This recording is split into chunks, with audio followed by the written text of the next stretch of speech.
to start a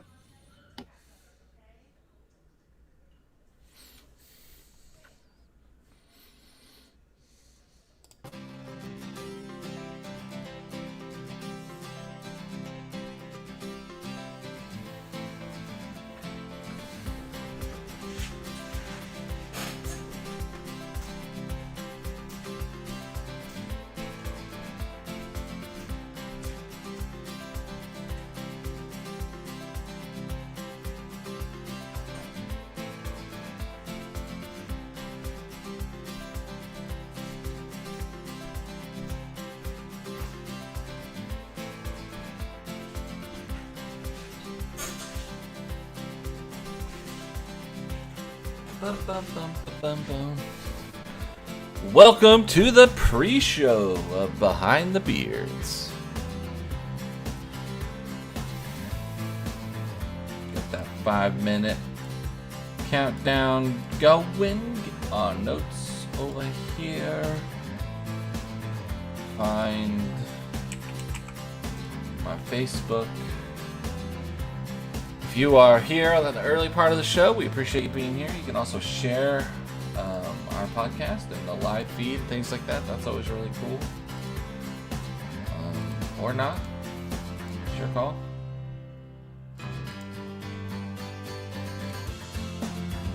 Like it if you like it. Don't like it if you don't like it. Right? Isn't that how that works? Boom, boom, boom, boom, boom, boom. If you guys have never noted, there's so many online resources out there for ministers and ministries to be able to use. If you ever wonder where we get our 5-minute countdowns, a lot of them come from Download Youth Ministry. Some of those simple things I have found in my youth ministry. If I can cut some time doing something that's like what I consider not useless, but like something that like I just don't need to do it. I'll just buy it. Like I can just budget for it. So this is like $3. I buy them when they go on sale. Usually at the end of their season, into the year, they'll put a bunch of this kind of stuff on sale.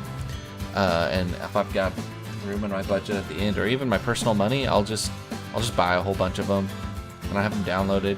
Have them put it into a folder or whatever, and they make great for when I do church camp. They do great for when I sometimes at the start of class. If I matter of fact, on Wednesday nights, a lot of times I will do a 5-minute countdown kind of like this. Because we got kids playing ping pong, kids playing foosball, doing some other stuff. And so putting up a 5-minute countdown timer kind of lets them know that, hey, in 5 minutes we're going to start class. Which is kind of, it is what it is. But not having to take, 20, 30 minutes of my time in creating a timer. Like sometimes it's just easier just to buy something that you can reuse. So Josh is like, yeah, no, I agree. Same thing goes with like graphics, like preaching graphics and things like that. Like it's good just to have a subscription because they're going to give you the images and stuff that you want for your PowerPoints and your slideshow. We are past the days almost where it's kind of unethical just to Google and just take those pictures and use those pictures without like permission. Like there's a big thing about permission, and if you ever never thought about that, and now you're live streaming your church service and you're using images and things without permission. That's tough. Yeah. A lot of people, especially your younger audience, is gonna be like, So. Well, stock images are also a little telling, I guess. It's obvious kind of when it's a stock image. Yeah. I have a subscription that I pay for because I am not a graphic designer. I can do the stuff, but it takes me so long to do it that right. I would rather buy the package, know that it's copyrighted, know that it's attributed, and used by permission. So yeah, always better. I mean, hey, you go that extra mile to buy those cage-free, whatever, farm fresh, open fielded eggs. That's right. Yeah. Eggs. You can go a little extra mile to have the right stuff appropriated for your church and your church services. I was on the phone with Geico because I was in a somebody rear-ended me Save a a few bunch of weeks money ago. by switching your insurance. Yeah, because I have Geico, and the guy who rear-ended me has Geico, and they sent me the check for the damage to my vehicle, and they were like, "Hey, by the way, here's all the damage to your vehicle, and here's the case," and it's like you only paid for half of it. I was like, "Well, do I need to send somebody out?" I was like, "I don't care what you do." I said, "I just want you to fix my car." Yeah, I want you to Um, pay for all of it. yeah, so That's why I do have what full you need to coverage, do. Um, not half coverage. um, well, that's why he had full Yeah. coverage. I was not at fault, so it's crazy. Before we start, I tried to rent a car yesterday for a friend of mine who needed to go to Slidell. You know what it costs to rent a vehicle today? Mm-mm. From Enterprise, a compact vehicle for 24 hours is $144 after tax for one day. It used to be like $30. Yeah. You know, I think I knew $30 that. I to think get when on we this went to side. NCYM, I was like, holy cow, why does it cost so much to rent a car right now? Yeah. So when we get off the phone, I got to go drive him to Slidell. I got to go pick him up and drive him because it's like, I said, I'll just rent you a car, man. I was like, $144? Like, oh, no. I'll just I'm drive not. you, man. I'll just drive you. Till we're all growing a beard. A man's face should never be bare. We just want some facial hair. We're anticipating, yeah, everyone's waiting for a beard. Well, hey, good morning, everybody. This is Behind the Beards. Let's It not is. use our Christmas overlay there. Then we How try to dare pull you.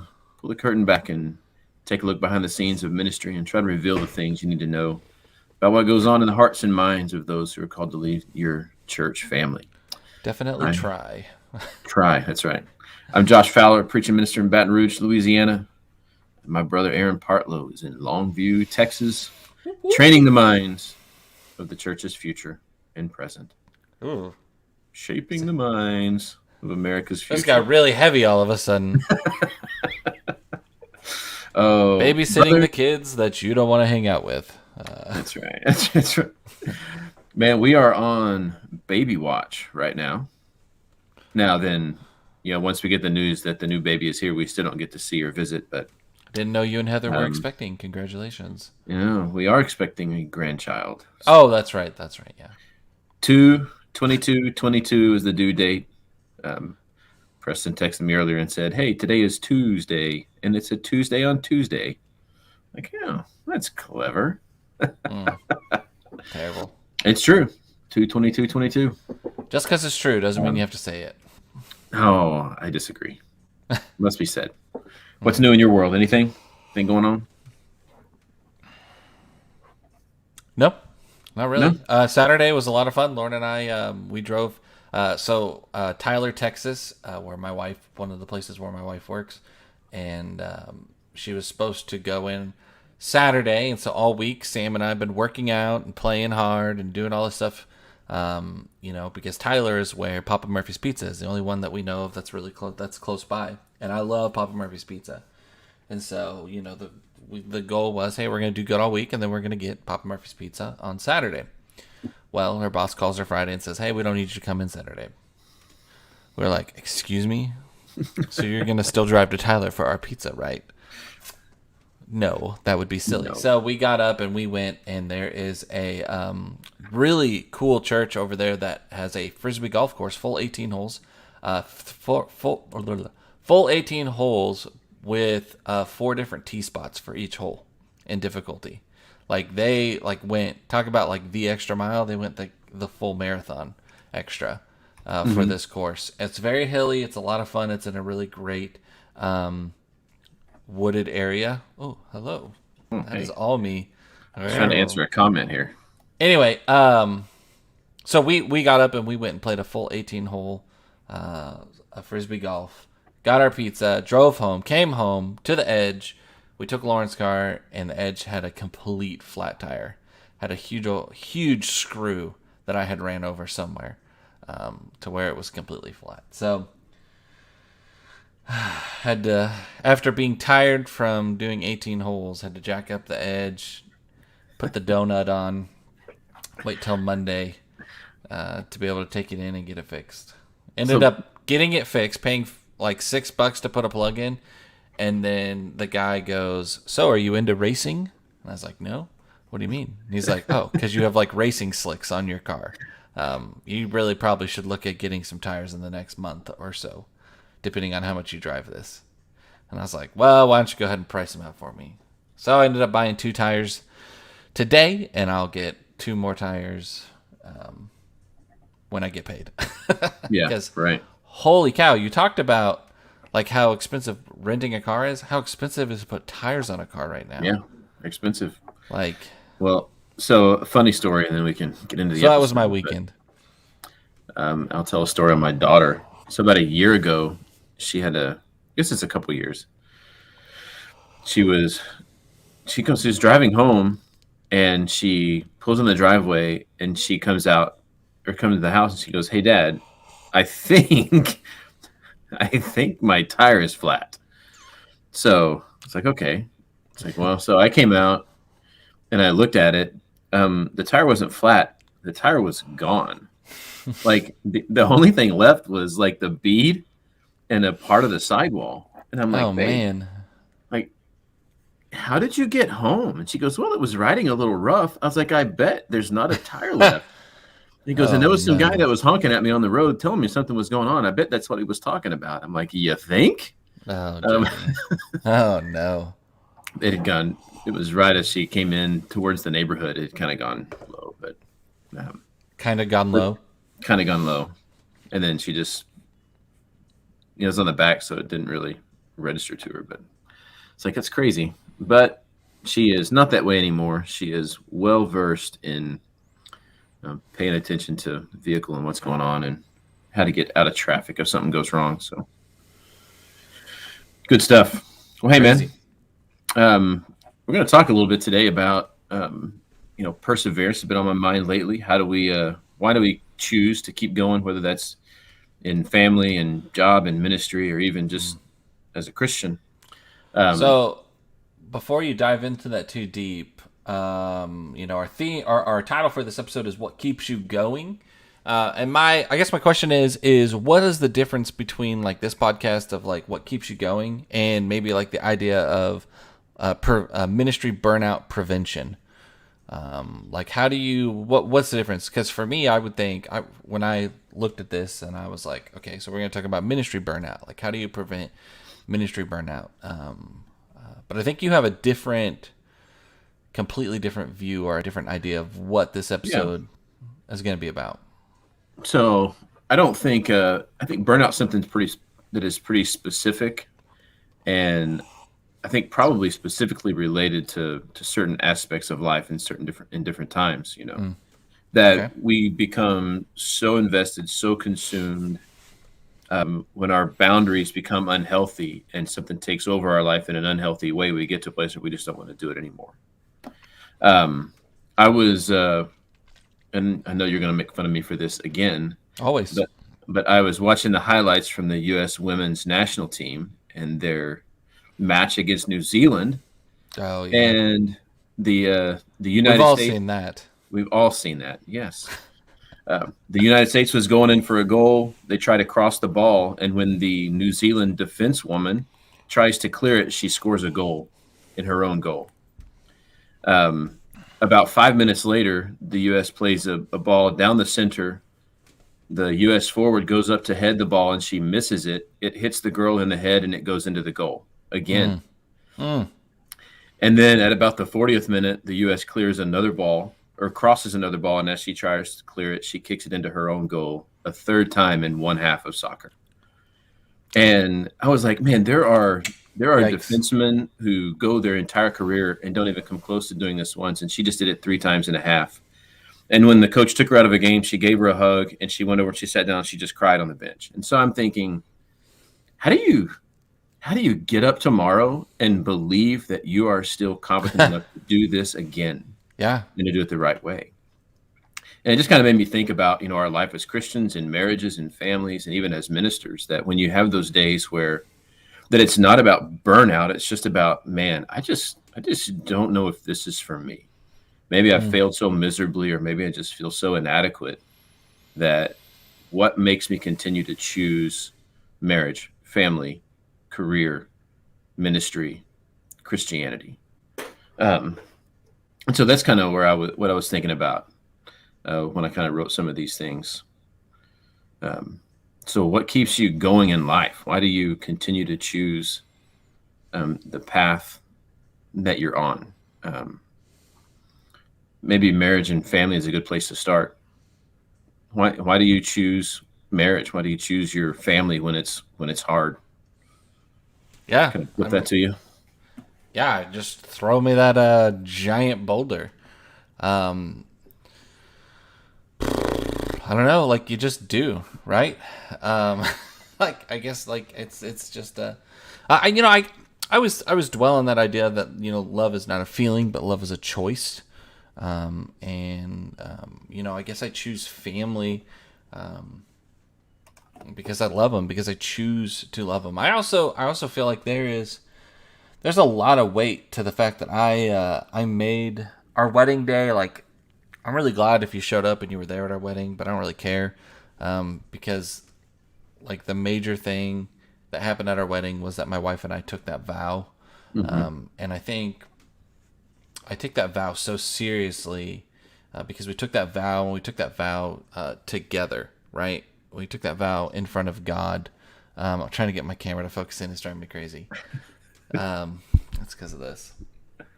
Anyway, we took that vow in front of God, and so there's a lot of things that happen in our lives. We've been in some really low places, and we've been in some really high places. We've been in some good places, where ministry or job or life has kind of, made things difficult, but we've always tried to work through it and work it out, and that kind of stuff. So, I don't know. I guess I don't really fully know how to comprehend or really full that answer. It's just something that we've decided to choose.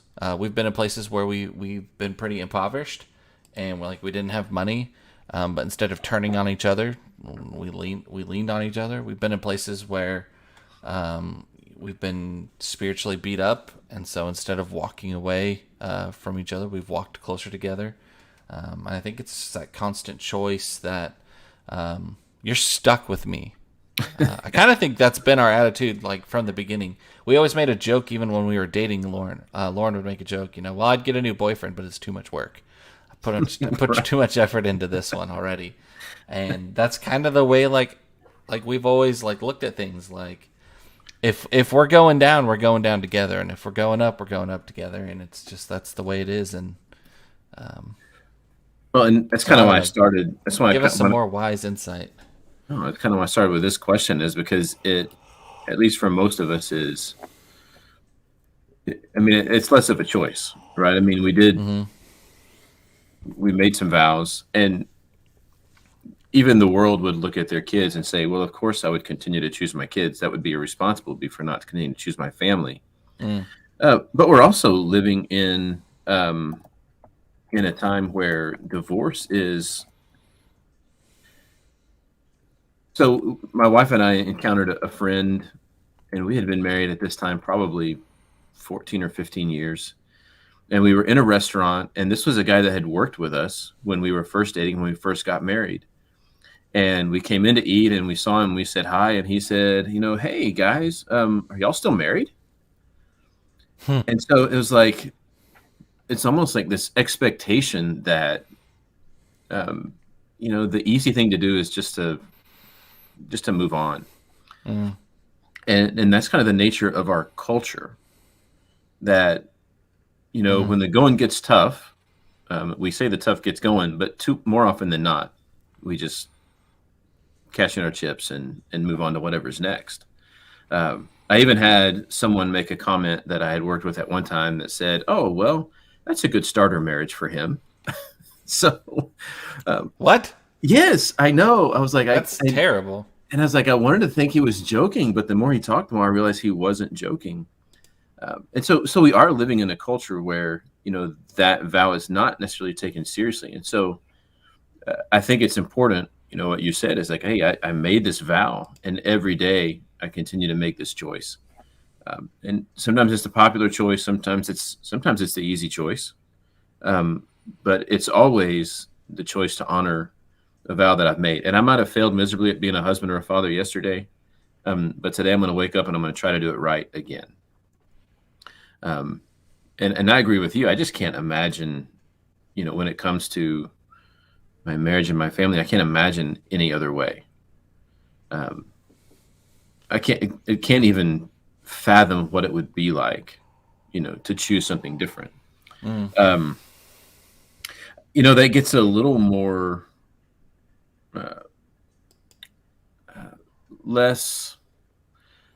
maybe less concrete when it comes to, ministry. And so, there are days where, are there ever things that just make you want to not do ministry? Not people, but things, occurrences, moments. I've finished up just as recently as 2 or 3 weeks ago. I came home and I told my wife, I said, you know what? I am not cut out for this. I am not cut out for this. And I know, and I wasn't saying I was doing a good job. I wasn't saying that some people weren't happy. It wasn't even because some people were unhappy. I just finished a day, finished a week, and I looked back at everything that transpired, and I said, what is God doing with me here? Because I am not the guy for this job. Are there things that kind of get you in that kind of a place? I think there are things like that definitely get me in that place. I think when we can get bogged down in these in little things of church, that we lose our focus of why we even do things. I think about like having conversations about, hey, should we go back to passing the tray? And things like that. And it becomes such a divisive topic. Yeah. Or I think about a church trying to move into 2 services, or a church that's trying to move out of a Sunday night service and do, small groups.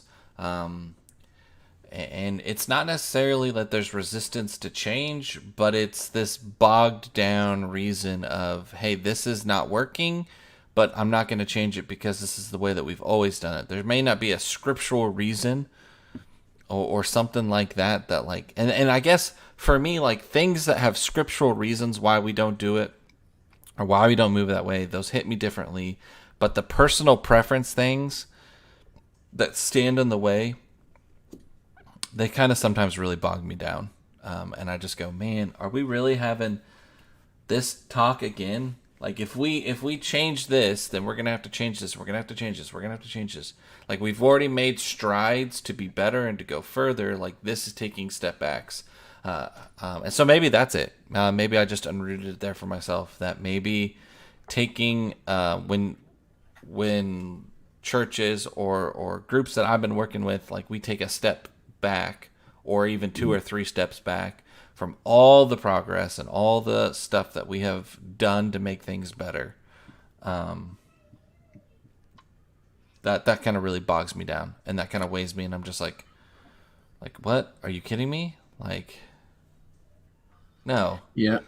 Like, why did I spend these last 2 years, working on this committee for this to get railroaded by somebody who has little faith? You know what I mean? That really bogs me down. That makes me want to walk away and go, okay, I'm too frustrated. I'm going to kick the dust off my feet and I'm going to move on. And I'm going to do something else. So I have a few people that really like to remind me, I don't know the history of this place. And so, there are moments where I look and I just feel like what I'm doing is not working. It's not moving people. And it's not about numbers. It's not about growth. It's not about those things. It's about not seeing, the change that I expect to see both in a public and in a private way with the people that you're teaching and preaching to. And when I have those people I can express that frustration to, and they will say, well, let me just tell you a story about what would have occurred 10 years ago, 12 years ago and what might have occurred 6 years ago. Yeah. So, it may not be at the pace or what you expect, but just know that there is movement. It's just slow and methodical. Sure. But when I see those things, and oftentimes when it's right on the heels of a sermon or a class that we've preached or taught, and then you see some other things in the world from people that you expect differently of, and it's like, man, like what am I doing? Mm-hmm. Like, is anyone even, listening? And I just kind of look and go, is it me? Am I not saying this in a way that can be heard, or am I missing something? Is there someone else who is better suited to teach and to preach and to shape and to mold? And I think what I found most frequently is when I get to a place where that is my emotion and that is my response, almost without fail, I have found myself in a season of my ministry where I've been completely focused on my ability to do something, to teach, to preach, to plan, to design, to motivate. It's just become about me and what I can do. Right. And as we were talking about, before we started here, how often does God come around to the lesson of humility? Mm-hmm. Don't steal my sermon now. I'm not. But that humble yourselves in the sight of the Lord, and He will lift you up. Mm-hmm. God humbles the proud. So you have this choice. You can either live with humility, or you can receive humility from God. And receiving humility is always more unpleasant and a little more abrupt. Right. Yeah, that's very true. Than learning to develop it on your own. So when you get in that place where you just don't necessarily feel like you're equipped or you're the right person to go forward, what makes you get up and choose it again, like the next day? Yeah, this is a very good question. I'm glad you asked that. Glad that I feel like I'm getting quizzed over here on, why do I do these things? Oh no, I've just been talking for a while. I was giving you a chance to answer. No, I hear you. I'll come up with a hard question too. Now, I think back to what keeps you going, and I want to get to your question here in just a minute, but I want to take a step back, even though it frustrates me. No, take a step back and think about we just talked about losing focus. Oh yeah. And I think a lot of times things that stop me or that I know are pushing me off the track is when I lose is because I've lost focus. So some moments when I feel like I don't want to keep going. I don't want to keep doing youth ministry. Youth ministry is terrible. I had a mentor who once said, sometimes you just have to be with the kids, right? So I was in a frustrating moment in my life. I was frustrated with some decisions our leadership was making.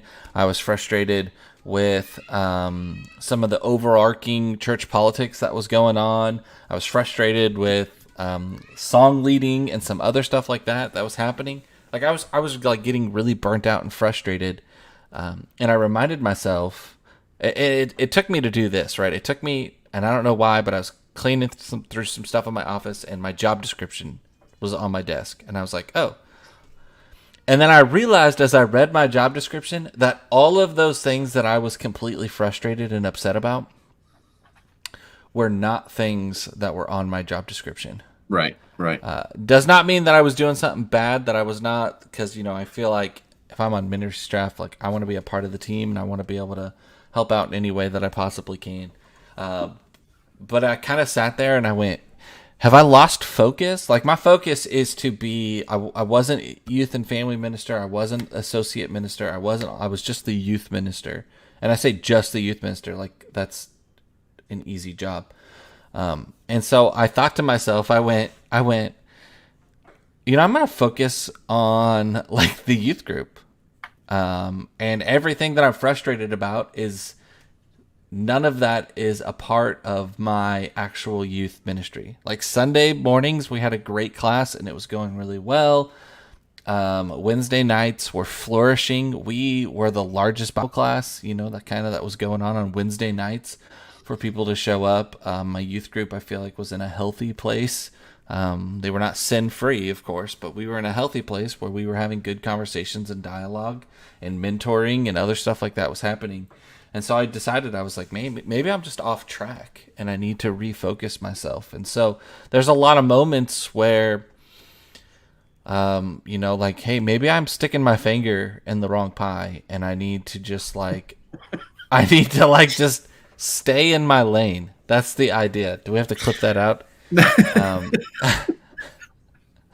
Like, maybe I just need to stay in my lane and I need to stay in what God is calling me to do. And so I'll take those breaths, I'll take those moments to refocus myself so that I don't lose my focus, So I want to be focused on, right now my title is youth minister. My job description is pretty clear and what I need to do. And there's a lot of work into it. Like, I have over 50 to 70 kids that I'm in charge of working with, those teenagers, but their families as well. That's no small ticket item to kind of work with and to do. And so I work through that. It's a multicultural congregation, split between really two churches, 50-50. And so there's a lot of extra work that kind of goes into that. I don't need to be worrying about some of these other things because my job, I have enough worries of my own in my own job, right?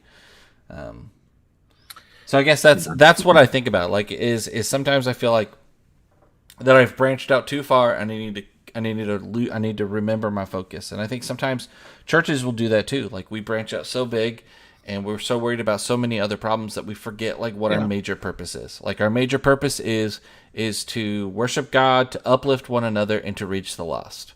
And if we're not doing those three things, then we're doing something wrong. If we're not focused on those three things, then we're doing something wrong.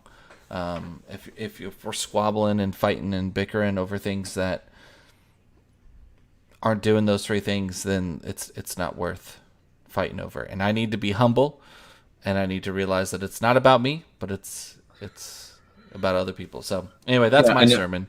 Well, I think you have a lot. I mean, you talk about focus. And there is so much that we realize is present when our focus is right. And I think your point there is pretty valid, that when we lose sight of what we're actually called to do, and Validate we're doing me. Yeah. Here's your validation. Just this once though. Okay. That coming back and recentering reminds us of why we are here. Sometimes we can do that ourselves. Sometimes we need people to remind us, hey, this, spirit, this mind, this ability to sit before God is exactly the one that he can use.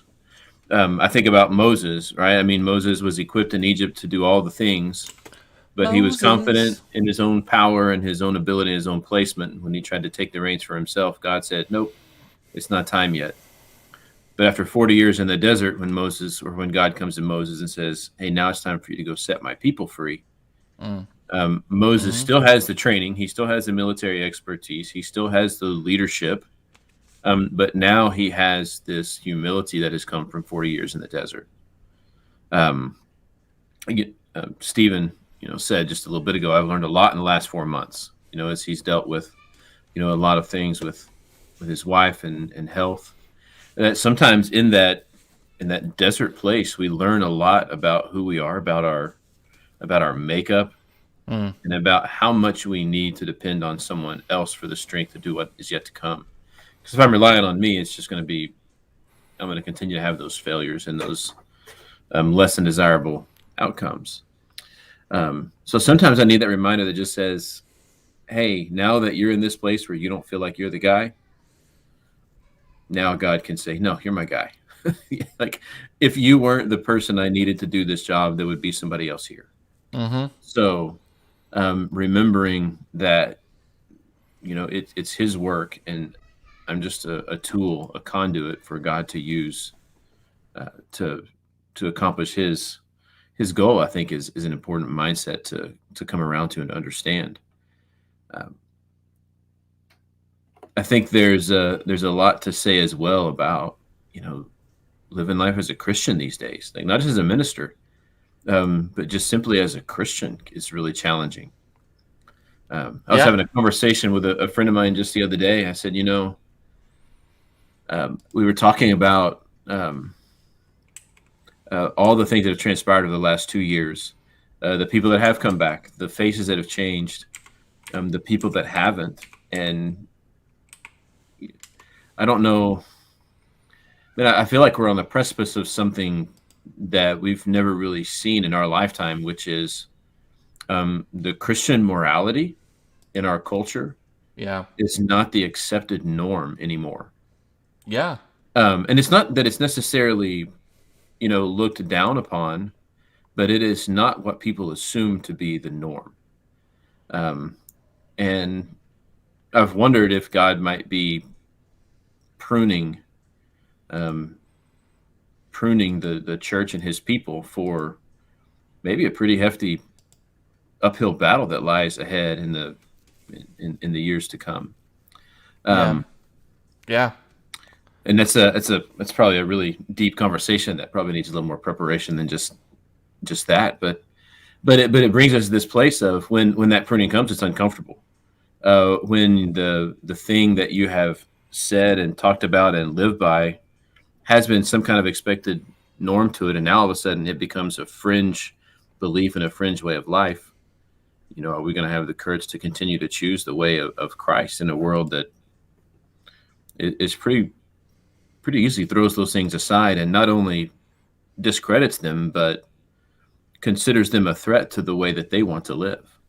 Yeah. And so why do we keep choosing Christianity? It's tough. Really difficult. It is tough. Something that like makes me really interested, and I say that I talked about Lauren about this. I don't know that there is, and someone can please rightfully correct me, but I don't know that there's any other religion that public or movies or anybody has free license to make fun of, and it is socially acceptable.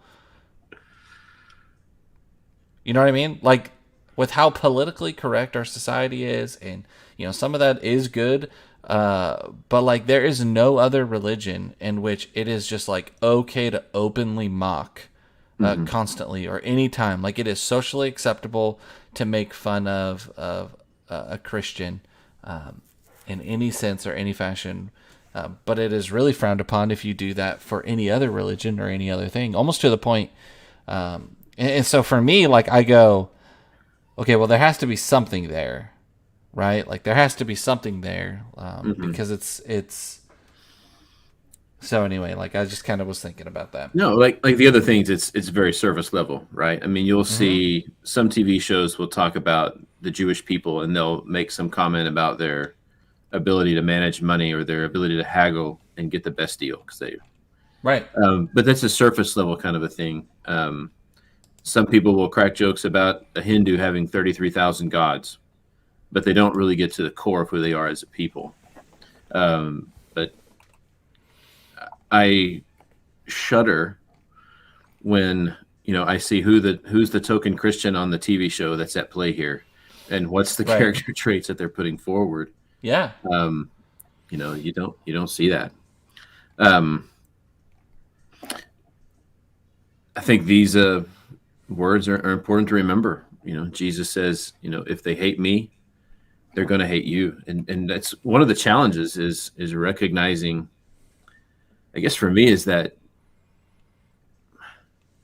I used this example in our class the other day as well, but we have painted this picture of Jesus and his teaching as one who comes into culture and flips everything upside down. Yeah. And that's not true. In fact, it's completely backwards. It's already upside down. He's coming to set everything right. And in setting everything right, everything still gets, jostled. It still feels disorienting. But he's making it right in the way that it's intended and designed to be. I think this is an important question to answer, because if we can't answer for ourselves, why do I continue to choose Christianity? Why would I expect anyone I encounter to make that choice if I really can't express it? Yeah. And so it's one that we have to really ask and answer in an honest way of why do you choose Christianity. Um, I Why do you think. choose Why do I Christianity? choose Christianity? I think I choose Yeah. Christianity because I see something in Jesus that is better for the world. I see Mhm. something in Jesus that is better for me and that is better for the world. I see something in Jesus that is about humility and about this passionate, loving God who is trying to get to know and love his people, and will go to any lengths, including becoming human and dying on a cross to Mhm. fix our sins against him. And so the entire process, the entire story of Jesus about God is humility and humbling himself, saying, "You caused this problem, and I'm going to fix it for you." And I'm gonna go through and do this. Like you, all you have to do is believe in me, be baptized, and like follow my ways, Mhm. and love others, and do this. I think there's so many. What's really hard about, and I agree with what my dad says here. Jesus says, "If they hate me, they will hate you." And Jesus does say that, but it's such a loaded question because there's a lot of Christians who are not being like Christ, and are, hated for not being like Christ. Right. And so it's for me, it's like, okay, so how do I separate myself and truly following Jesus, and what following Jesus should really look like from those who are doing it badly, or even wrongly, or abusing the system. It's that constant struggle. Like I think about like wearing cross jewelry and necklaces and stuff like that. Do I think it's wrong? No, but I also feel like it's really weird that like there's all that Facebook marketplace is hitting me up with all of these like Christian swag. Get your Christian, and it's like, well, it's not about like, in some sense, like, yeah, Jews used to write, scripture and put it on their forehead and carry it with them. And so like, there's this cool thing about being able to put God's word and those kind of things on our clothing. But at the same time, like, it's really this consumeristic mindset, as well. And so how do I separate myself from truly being a disciple of Christ from, fakers, or people who are doing it because it's cool or stuff like that. How do you, so that's for me, like the big question. So I choose Jesus. Let me answer your question very simply. I choose Christianity because when I read the Bible and I see who Jesus is, that is something to aspire to. Not because of any church that I grew up in, not because of anything else, but because of the truths that I see in Jesus.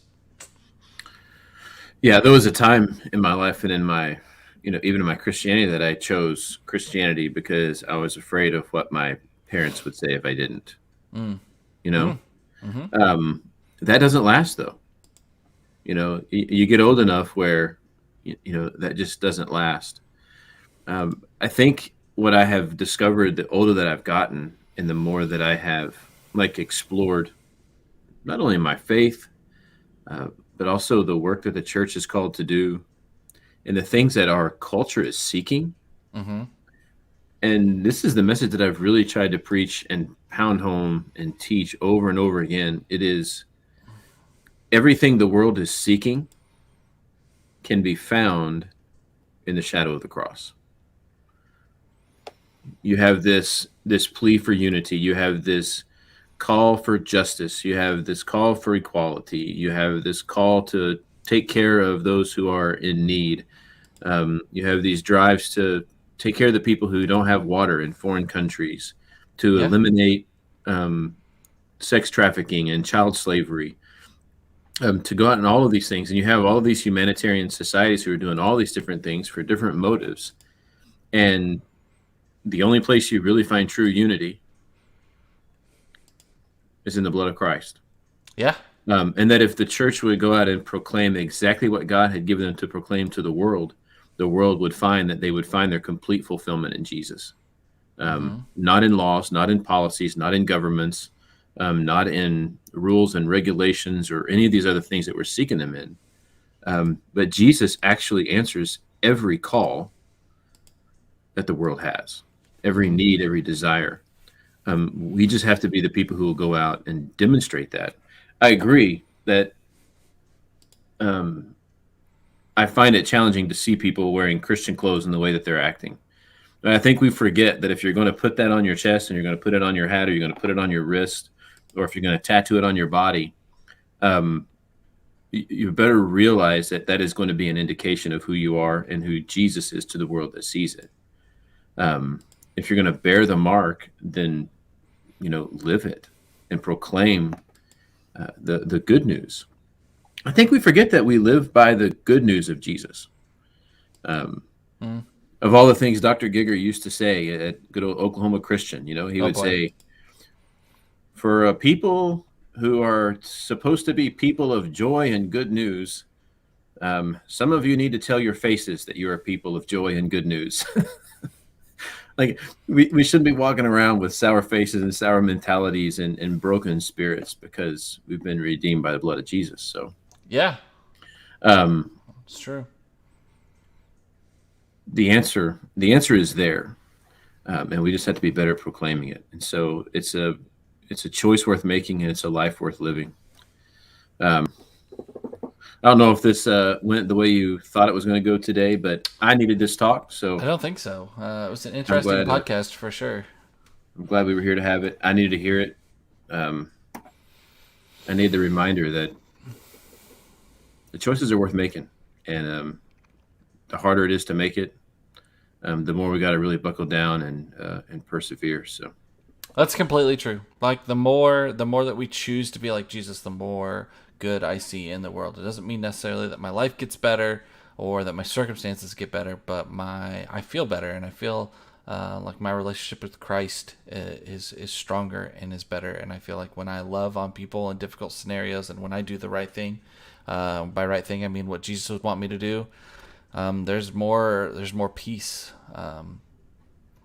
surrounding it. So there's a lot of things that kind of play into that choice, but a lot of that choice comes down to faith. Like I truly believe in what the Bible says, and you know what the Bible says?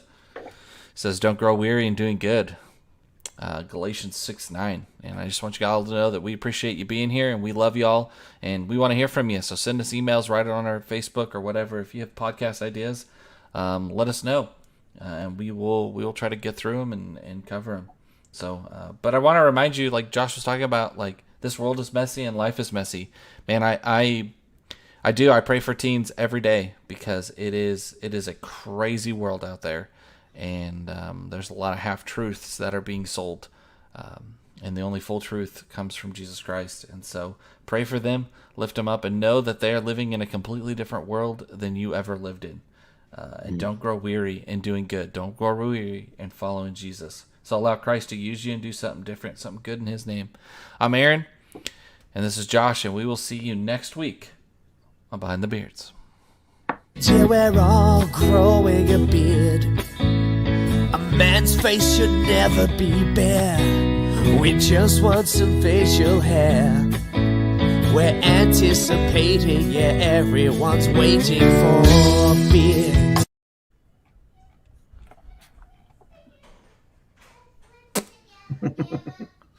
I hear Sam. Yep, he's already out here.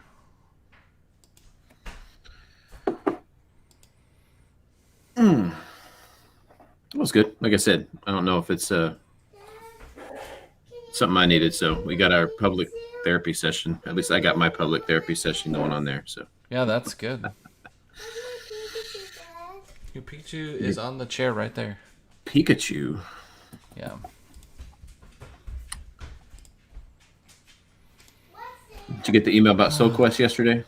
I did, and I responded. I haven't responded yet. I got to find out. I got to get with this travel agent and find out when we're going to be able to go to Japan. What? It might interfere with SoulQuest.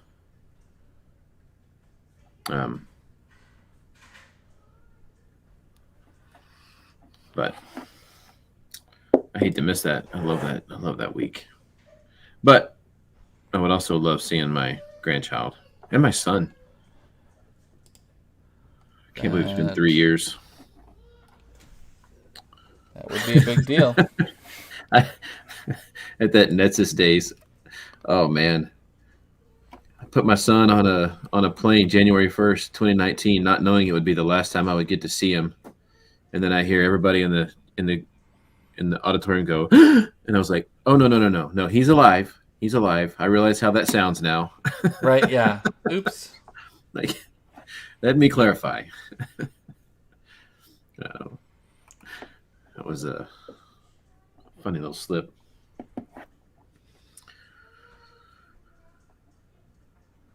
You're enthralled in something. You consume. No, I'm not. I was just looking at a couple things. No, it'd be good for you to go and be up there. Or be in Japan and see your grandson. That would be really cool.